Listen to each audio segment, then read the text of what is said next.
So how do we keep students kind of on the edge of their seats in that way? And for myself too, to be able to generate that enthusiasm for what I'm teaching.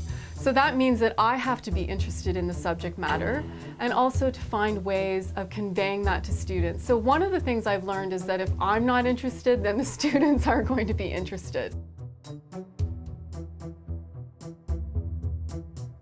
Here at our center, graduate students and undergraduate students have the chance to work hands-on with patient populations like people with Parkinson's disease, where they can interact one-on-one with the patients to really get a true sense of what sorts of cognitive and movement deficits these patients are dealing with.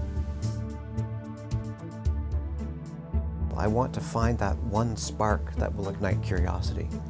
In the Faculty of Music, I'm so fortunate to have students who are dedicated and passionate about making music, but they're not always quite as passionate about music theory and the structure behind it. If I can find that one transformative moment that connects their practice of music making to a deeper understanding of the music itself, and if I can get that curiosity lit, that's my big job. In a general sense, my goal here is to try to engage students, to encourage them to take what they're learning at the university and to apply it to their current day-to-day lives, as well as to develop tools that allow them to incorporate new information as they come upon it, as they once they leave this institution, all the things that they're going to encounter in their different experiences to come. It's a very difficult course for most students, and not everybody does particularly well in it. In addition, the student that is a TA has to be mature and patient and understanding and sympathetic, recognizing that they're mentoring students that are only a year behind them, so they have to be very ethical in their behavior. We also look at trying to get the students out in the field to experience the real world. I think I'm probably a better teacher when I'm out in the field. I can show them what I'm talking about. I can get excited about things I'm talking about.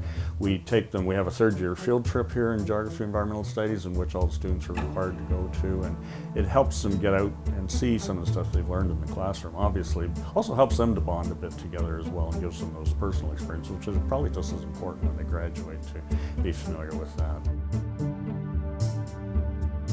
So I've been involved with the residence community for a very long time. And they came to talk to me when they came up with the idea of the academic residence academic floors. And I was just like all in. It was just so obviously a great idea. I just said, whatever I can do, I am there, include me. So it was pretty easy. And I was involved right at the outset. The very first residence academic floor, Dawn, actually was a student of mine. One of the things that Susan did with her students was that after they submitted it, she set up help sessions for them so she could give them advice on how to improve their lab report before they resubmitted it. After doing that once, then she decided to offer this help session to all of the students in the course, not just the ones in her own lab sections. And so she, on her own time, scheduled times that would work for the students so that she could have these help sessions for everyone. Understanding a language is also understanding its culture.